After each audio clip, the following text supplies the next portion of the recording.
Recess week for Congress. It's always good for us and fun for us, too, because we get to see both sides of our delegation. Michael McCall was here earlier this week. Lloyd Doggett is here this week. It's always good to see him. He always makes it a point to come see us, one of our good friends here. So welcome. Glad to have you. Good morning, Joe. Always good to come. Boy, we've got 6 minutes, I guess, to get through the entire agenda this year. Education's big. What's going on there? Well, as a product of the public schools with daughters and now granddaughter in public schools here, I hate to see what's happening in Texas. We've had strong schools, particularly here in the Central Texas area, and I believe that our focus ought to be on how can we make them stronger, how can we get more education quality for our dollar. Instead, what I see happening is a decimating of these schools. Our teachers can hardly focus on more quality when they're just trying to survive, when up to 1,200 people are on the chopping block, 1,200 positions here in Austin. Talking about closing neighborhood schools, many of which have been star performers. I just think this is nonsense, and that we need to change the whole discussion. This isn't happening because we're a Mississippi and cannot afford quality public education. We can afford it, and if we let public education continue to decline with these massive cuts, we will not be competitive with the Chinese, with the Germans. We will be building a future that doesn't only close opportunity to our students, but closes opportunity to our country. And that's so what do we do?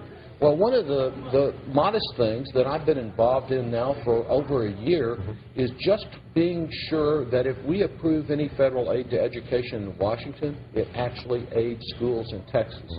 And what happened in the past is that when we sent some forms of aid to education to Texas, instead of getting it to the public schools, it was diverted at the state level to just replace the money the state already had put into education. Our schools didn't get any better off. So I sponsored a Save Our Schools amendment, and they really are sending out an SOS these days. And that amendment, if Governor Perry will simply sign a 3-page application, we'll get almost $19 million immediately to the Austin Independent School District, and a total of almost $1 billion to schools across the state of Texas. But as I understand it, Perry's argument has always been he is constitutionally bound not to commit to a future budget, and that was the reason why he wouldn't accept a lot of federal money. That was his excuse last year.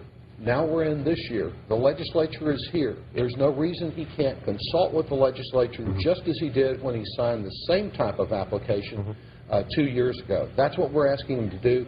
I've yet to hear any valid reason. I don't think the Constitution was really valid, but if it was a valid reason, it's no longer there because the legislature is here, and all we're asking him to do is work with the legislature to see that the state budget does not discriminate against public education. If they cut it, it's bad, but that's their decision. Right. As long as they aren't discriminating against our schools and simply using the federal money to replace state, as long as we're able to get these dollars to the students that need them and avoid some of these layoffs and terrible school closures, that will get the job done. Are you optimistic that'll happen? Well, I haven't given up. The suggestion has already come that they would file an application eventually. They can't cite a valid policy reason. They attempt and really failed to repeal the amendment, and it's still viable. There's still a chance. And what better time to get that $19 million, $18 million to the Austin School District than over the next few months. I think they have a vote coming up about what they do with school closures, what they do with terminating positions. That's not Austin. That's not the strong public school system that I've benefited from and our family benefited from. We need to support public education, and these dollars are not the only ones necessary, but they're some of the dollars to get the job done. True.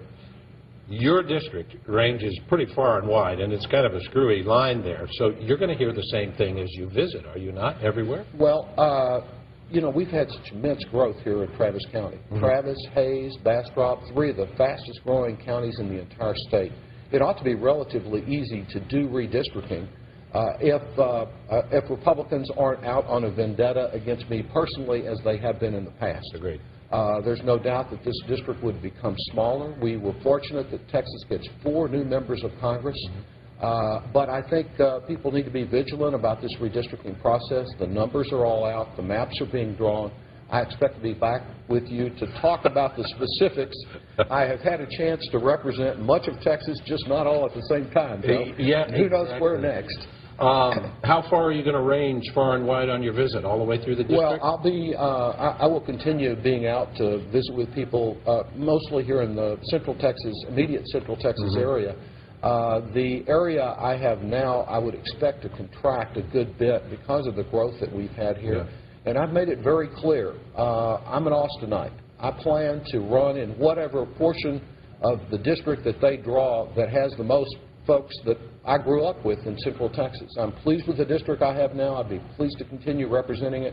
But if they start mixing these lines up, I'm not reluctant to run, move, live in a Winnebago in any part of this community. A pickup truck. Right, a pickup might be better. Well, we're out of time. I mean, it goes too quickly. Clearly, our conversation today, education's got to be the key. It has got to be the key. We have got to turn around some of these drastic cuts in the legislature and just ask Governor Perry, sign that 3-page application. The problem isn't at the Austin School District. It is the great reduction in state support that is occurring for no good policy reason. We'll see, and we will watch, and as we get updates, we will pass them along to you. Congressman Lloyd Doggett, it's always good to see you. Thank you for the visit. Thank you, Joe. You betcha.